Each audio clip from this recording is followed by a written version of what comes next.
Whether you're joining a Product Marketing Alliance event for the first time, or if you're a seasoned regular, welcome to Masters of Product Marketing 2022. We have an awesome lineup of leadership-focused content for you to enjoy over the next 2 days. But before we dive in, I just want to say a few thank yous.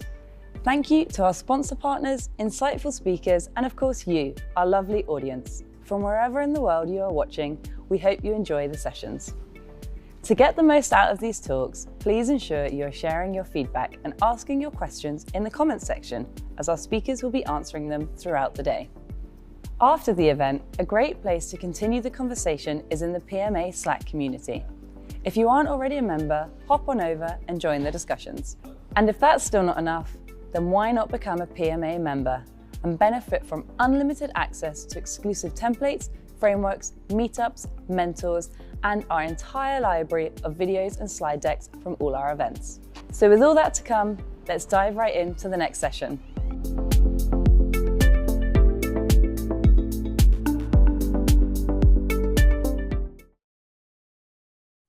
Hi, my name is Daniel Cooperman, and I work in product marketing for the IT Solutions Group at Atlassian. Who has a messaging framework that I can use? Oh boy, this is one of the most frequently asked questions in the PMA Slack group and other places on the web. Now, messaging and positioning are some of the core activities of product marketing, yet many people still struggle with how exactly get them done and make sure that their organizations adopt them. And even experienced product marketers sometimes get stumped when it comes to messaging and positioning, as most of us develop our skills as a learning on the job kind of thing through trial and errors. And I really wish there was a PMA with all the content and the frameworks that exist today early on in my career, so that I could have avoided many of the many mistakes I've made. So in the next few minutes, what I'd like to do is I want to provide you with some best practices, as well as a process that you can adapt and use at your own company the next time you're faced with the challenge of crafting, positioning, and messaging for the products that you sell. So let's jump right in. So positioning, it all starts with positioning, which is based on where you want to play and where did you choose not to play. So there's no perfect positioning, by the way. It's not set in stone as well. You have to update and refresh it over time. And a good positioning is also not a clear determinant factor for success. But I'll tell you that a poor positioning will certainly spell doom to your product. So here you can see on the screen some of the key factors that affect your positioning, which are the first one is the market, as you define which market you play in, what is the category for your solution, if one exists, if you're creating a new category, why are you doing so, what are the characteristics, overall segment in terms of industry, company size, etc., all the firmographics.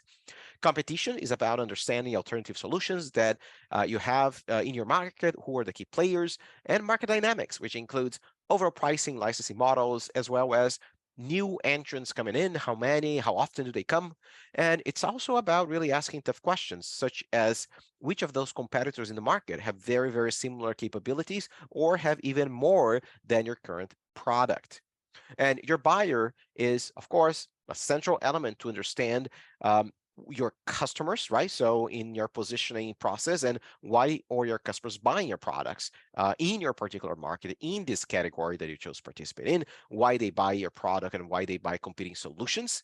Another component of buyer data is we'll talk more about also in a couple of slides, but how mature is your market and your buyer? And one important question also here is whether your future customers look like your existing ones. So, for example, you might be very successful right now in the healthcare industry, but you're trying to branch out into financial services, insurance, etc. So the questions then are, do your new buyers in your proposed new market or industry or vertical have the same characteristics? Do they buy the same? Are they the same personas, etc., as your current buyers? Finally, you also have to understand what are your key differentiators and what are the specific characteristics of your product and your company that make your whole solution unique in the market, and specifics around why you win, why you lose, and of course, the promise of value that you have to your customers. Now, what we do with this, of course, is we look at this in an opportunity to fill out what is called a positioning template. And there are several templates out there. And this one on the screen is an example from the PMA. So that's the PMA positioning template. And there are three main reasons why we want to document all of those findings, right? So the first one is to explore all of the different directions that are possible, and also document and explain why you believe certain directions are better for your company than others. The second is to ensure clarity on the direction that you're suggesting, and you can clearly articulate the reason of your choices. For example, why we should go to healthcare and not financial services, or which buyers we should go for, or which ones we should avoid. The document also helps create alignment across different stakeholders like sales, support, and many others, so that they are able to participate in the positioning exercise and get aligned also with the expected outcomes. And finally, it helps you have all of this and then look at how to best set the context for your buyer and to create the narrative that will help you position your product in the minds of your customer. So let's take a very quick detour here to talk a little bit more about this very critical component called context. And when looking at setting the context, I like to use this example from a book called Predictably Irrational by Dan Ariely. And what he states is that most people don't know what they want unless they see it in context. So here's a very good example from the book. And you have here the two groups of circles. Take a look at this for a minute. And my question to you here is the following. The circles that are in the middle of those groups, the ones in the darker blue, are they the same size, or the dark blue circles the same size? The one in the group A, is that the same size as the dark blue in the group B? Take a look. And to help you out here, let's do a couple things. Let me first remove some of the circles here and remove some of the circles there. And guess what? As we put them all together, yep, now you know what's happening here. So what happens is our brain tricks us, because when you see circles surrounded by smaller or bigger ones, it changes how we interpret things. So the context in which the circle is placed can tell us what's happening. And the same applies to your product. So this is why it's wise to choose your market and your competitors carefully. So someone asks you who you compete with, the answer you give them will help give them a frame of reference and immediately place you in either a group A or a group B. Now, also, since we tend to focus on comparing things that are easily comparable, if you're selling, let's say, software for developers, so you should use a context, like examples, of course, that developers understand. Same way, if you're selling software for human resources, you want to set the context in a way that they are familiar with and understand, so they can easily place you in one context or the next. So that's a very core area of positioning. I will give you a couple examples here. So the first one is about expanding, let's say, the footprint inside an existing customer. And I used to work at a startup many years ago that was in the sales enablement space, and they were selling primarily to sales teams. So when we started selling, or actually when we started trying to expand the footprint and engage outside the sales team, for example, with human resources leaders, to see if we could expand beyond the sales team and into the broader corporation, we had to use a different context so that the HR people could understand. And also we had to be careful how we set the context so we wouldn't be just lumped in alongside all of the other HR softwares that they use to buy. So what we had to do is to talk more about how our solution is a solution for employee enablement and not just sales enablement. And it's not like we were a solution such as learning management systems. We were an enabling solution, or other types of software like learning portals. So that helped us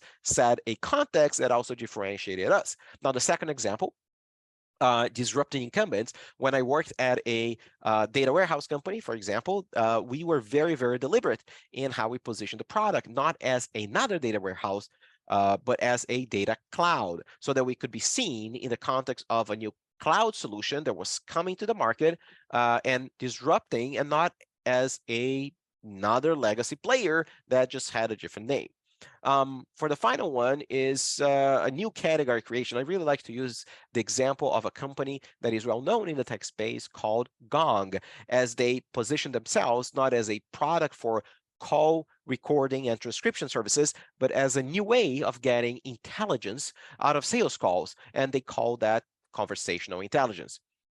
So these are some examples that help illustrate a little bit of the setting, the context, and how that might help you depending on your goals. Now, another interesting thing is that the image here is probably not new to many of you, and there are different versions of this online. This basically tells you that you need to set the right context and position for your company in a way that identifies that sweet spot, which is what the customer needs and your competitors' offerings are not able to fulfill. But guess what? Your core product capabilities are matching those exact needs.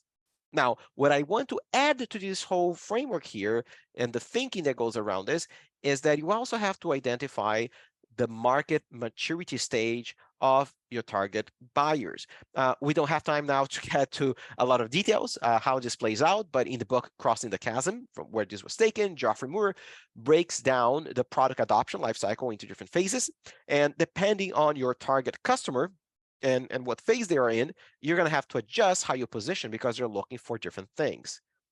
So finally, setting the right context is not just something you write in a document and forget. So for the positioning that you create to be effective, it needs to be reflected across multiple elements, such as sales, marketing, product, pricing as an example, and your overall go-to-market activity. So here you have on the slide some examples of what I mean under each of these categories. And these are the elements that need to carry out your message in different ways, much like when you go to an expensive restaurant and you're expecting, of course, to have a certain quality of service, a certain ambiance, number of tables, etc., lighting. The same is true with the product that you're selling and everything that goes around it. Okay, going back now to the main road where we were talking about on collecting data for your positioning and filling the positioning document, you're going to use a series of inputs, right? So win-loss analysis, you're going to talk to analysts, you should talk to customers, the sales team, if you have a sales team. And one other really good way to capture some of the critical data, especially around your key capabilities and validation of that, is to run a workshop with your sales team, with sales engineering, and other people on your own team in marketing. I've done this in person and on Zoom, and there are different tools that you can use, especially online, like Miro, Zoom whiteboards even. So there are different ways to do that. And if you're just in person, like a whiteboard and sticky notes can also help. So there are a couple exercises I want to share with you today. So the first one is the creation of a spreadsheet, and it can be done online, and list out your core or your main product features and give each of them a quick summary to make sure everyone understands, and then ask the team to either individually or as a group to answer alongside each row, yes and no, to say which features they believe to be unique to us in the market.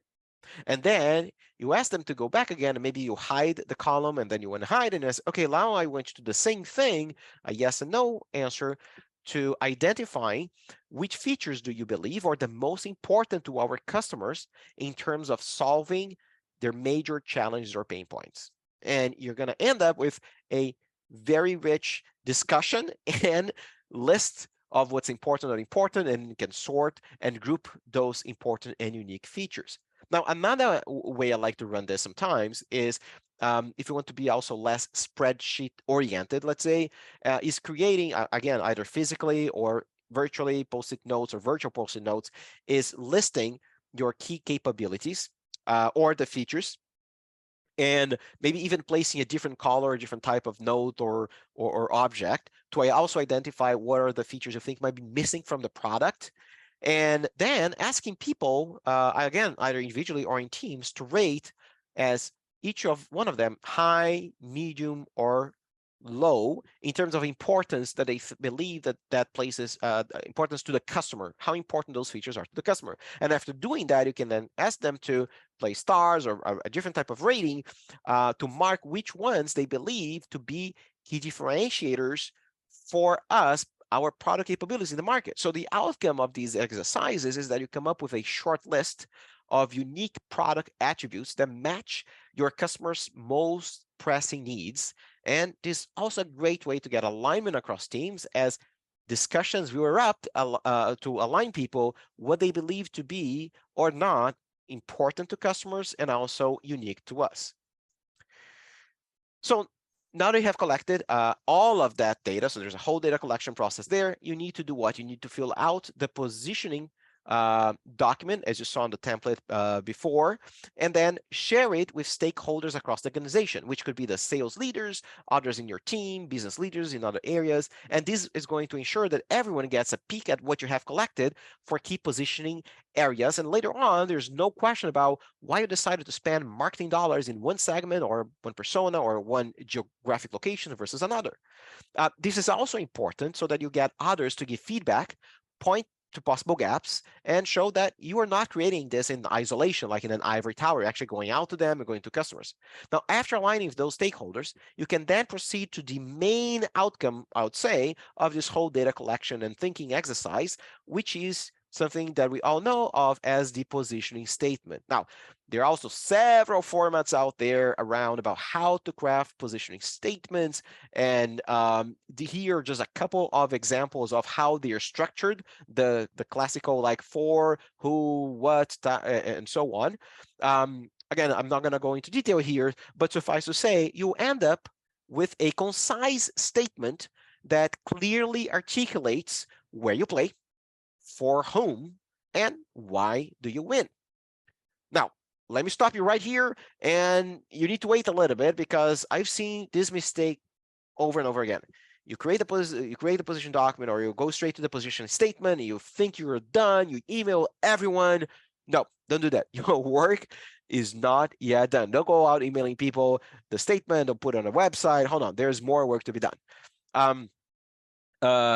Because the full process has one more element, which is the messaging. The positioning statement, it is typically an internal document that you're going to use to guide the creation of your messaging, which is going to be the external facing version of it, and everything else that goes along with it. And it also helps align teams internally. So can you use it externally, like on a website?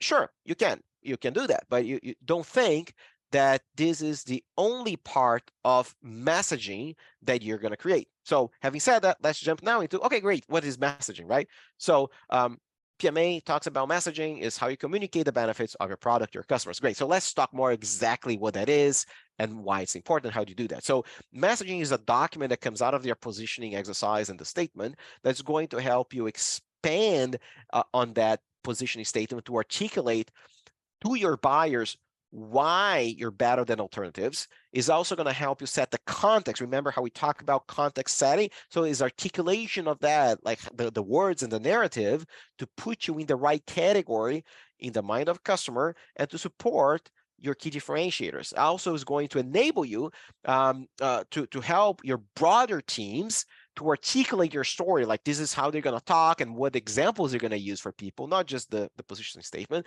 and then helps activate the positioning. So the statement by itself doesn't do anything. How do you activate is the implementation, the deployment of that throughout the organization and to your customers. So there's several different templates. Here's another one example from the PMA.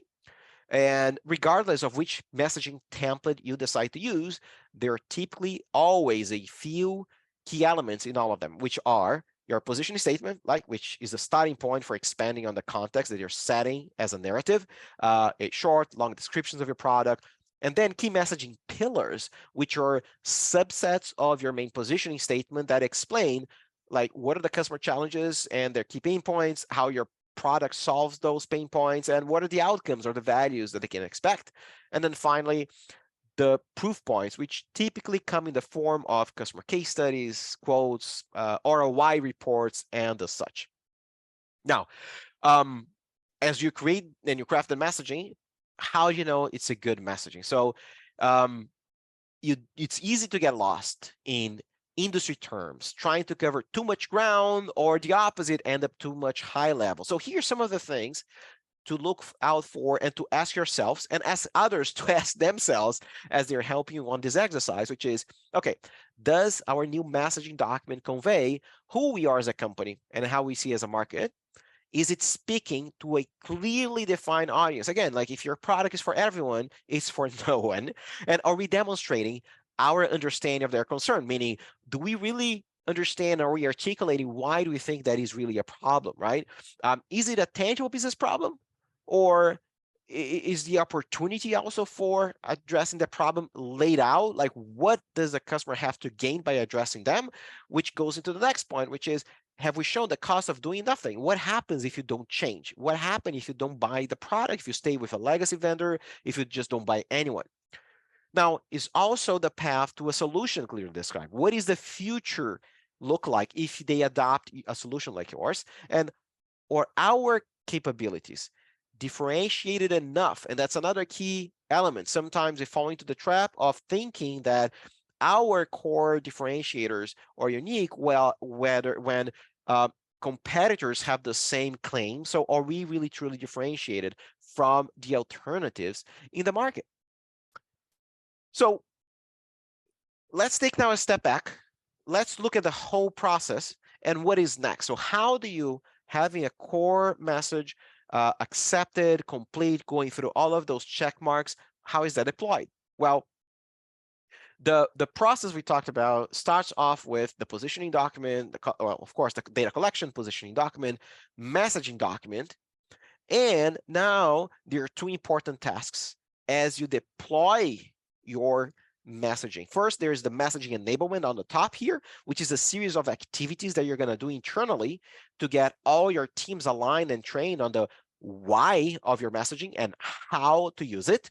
And messaging activation, which is the second point there, which is basically the external element, like the customer facing, meaning how your messaging is translated into sales deck, website pages, product demos, and more, just like we talked about in the section about context setting. And now you're connecting the context that influences the positioning, as well as how you activate to go back into ensuring that the context is set in the right way. So, as you can see, there is a lot that goes into crafting an effective positioning and messaging, and we could be talking here for hours, but I hope my brief presentation has given you some food for thought and help you get some ideas on what to do the next time you're faced with updating messaging or creating something new from scratch. So feel free to reach out to me on the PMA Slack group. I'm always there. Reach out and let's connect on LinkedIn. Thank you so much for watching my presentation, and have a great rest of your day.